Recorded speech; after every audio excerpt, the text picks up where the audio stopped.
Welcome to Music as a Day Job. I'm your host, King Tef. Hypnotic.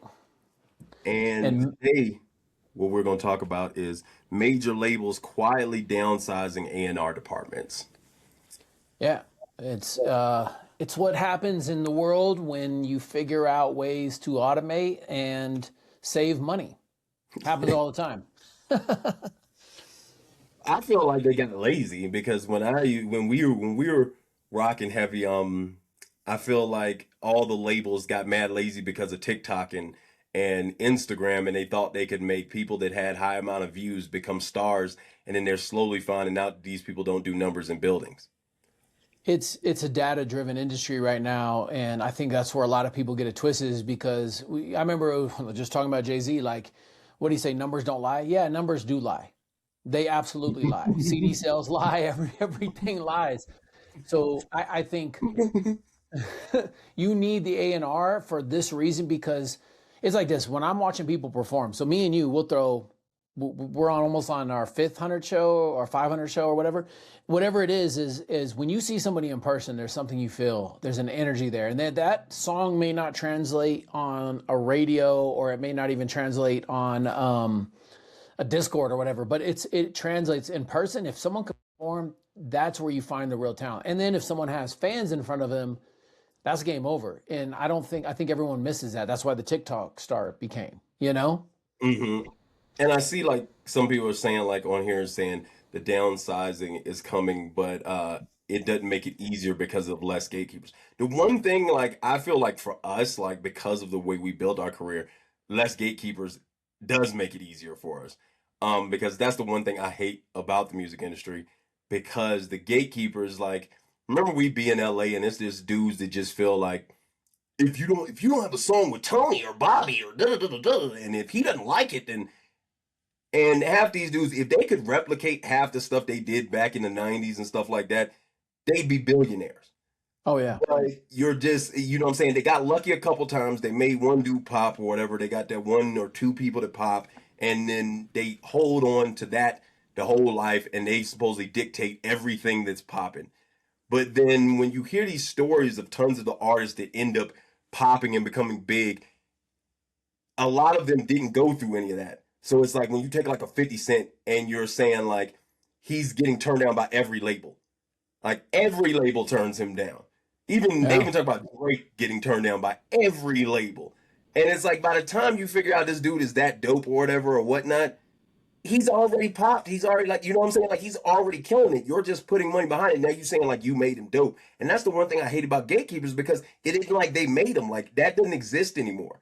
You know what I'm saying? Like people actually making people. So then I hated those gatekeepers that would just sit there, and if you don't know this dude or you ain't paid this dude, it destroys it. And that's why we built Concert, which to me now makes it that if you're downsizing, if the A&Rs are downsizing and we built Concert, that's great, because in Concert, these kids get that opportunity to show that talent and build those fan bases.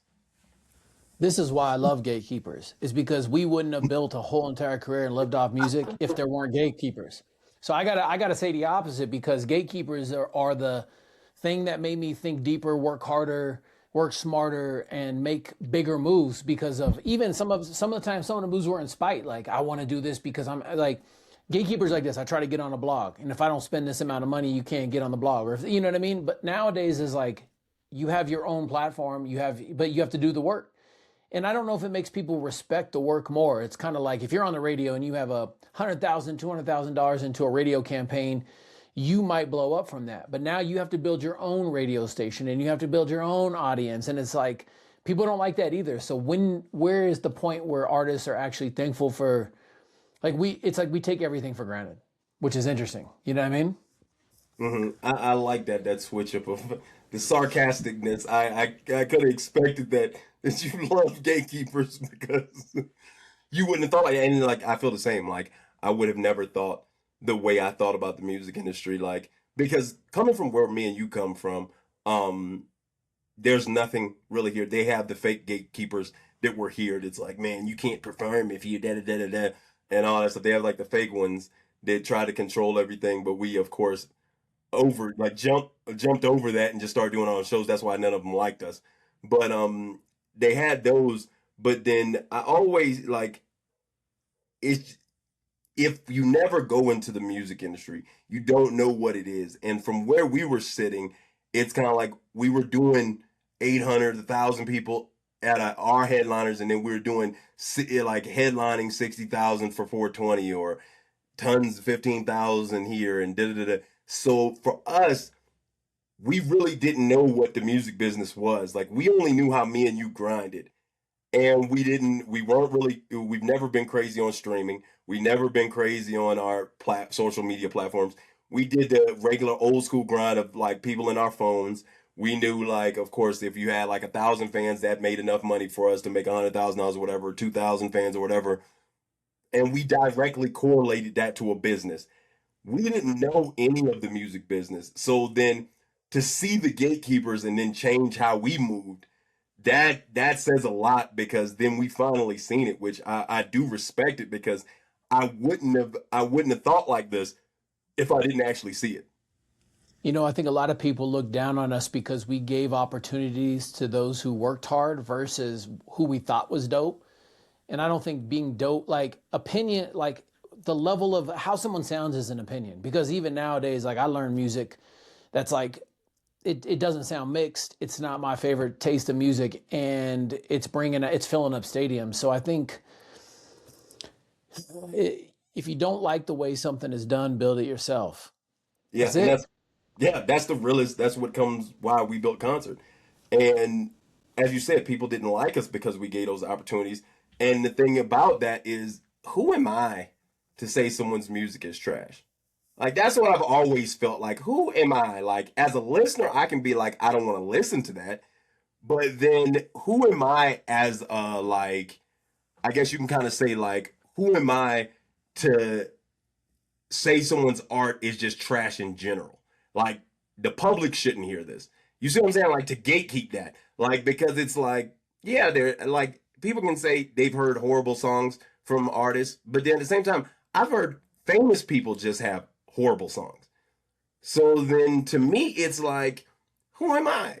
Like if all these people like this entertainment, this entertainment and stuff like that, then it is what it is. Like they have a place to make money, and why should I be mad? It didn't like they taking my money. These people like that. They can like my stuff too, or they don't have to like my stuff or whatever. Who am I to take that away from somebody because I'm a gatekeeper and I'm the one that says, hey man, this is dope or this is not, you know what I'm saying? And then shut somebody's whole dream off because I'm the only thing they can do to get these things, you know? But that's why Yeah. we go to concerts, so everybody has that opportunity. And it's interesting because we even have artists who've done concert, who's done great, but we're like, I got to do this on my own, and they go do it on their own. But then I think that's important that artists can realize like you can do anything on your own, but there is a level of work that comes with every aspect, like booking a venue, booking artists, distributing tickets, working the operations, making sure everyone's happy, the venue, the artist, and it's challenging. It's possible, but it's challenging. And I think it's important to understand why the wheel works, but also when you find something that takes that gives you more time to do what you love. Not everybody wants to be a promoter. You know what I mean? Not everybody wants to be a songwriter. That's why it's like great singers have songwriters, great performers have talent agents. But I think concert alone allows artists to have more freedom to scale. Yeah, because they get that opportunity to be them and try to work within a platform that gives them the opportunity to put it on in different places as many times as they need to in front of their consumer, so then their consumer can see it consistently. So as far as the A&R, the downsizing, it is what it is. To me, I feel like because of what we built, maybe I'm being conceited, but because of what we built, it really doesn't matter that you go ahead and downsize the A&Rs, because then I control it. You know what I'm saying? So it's like, I kind and of feel it, like I'm a dope A&R. I feel like you're a dope A&R because I feel like some of these shows we put together are magical, bro. Like, and I hate to say it like that, but like really, like I'm sitting there and I'm like, everyone is just on point. The crowd is there. It's when you have 500 people or 300 people in a room for an independent show that nobody's heard of, these artists outside of their friends and family, those moments are powerful. And I think the industry is so data driven that they may never see that data until we release it. you yeah, know? and then the industry is so data driven that they get tons of people that are just cool online, and then in person, no one cares to see them. And I think they didn't set up for that because I think they thought that it was a natural transfer of followers to fans, and it was from the outside makes sense, but then our whole career we understood that didn't make sense because tons of people who follow you have nothing to do with wanting to support you. So to Yeah. us, So, we knew we built our whole career based off that was that we knew who actually were actual fans, and then we moved like that the whole time. So then I feel like they duped themselves because everyone thinks, technology is the next wave to make it easier for them. And then you make it easier. You cut all the A&Rs because then you save money. You build off of that, just going like, hey, I'm just gonna look online and just being lazy. And then inside that, you learn the hard way because tons of these investments have failed because you've put all this money behind something that was just funny to some people. It wasn't like I want to pay to see it. yeah. And I say just to end it like this, if you want to ever find dope talent, download the concert app, Quoncert. It's a place where artists can go from opener, headliner to on tour, or a place where fans can discover the best talent in the world and see what's really popping in your hometown. This has been Music is a Day Job. I'm your host, Tef. Hypnotic. That's what it is. Peace.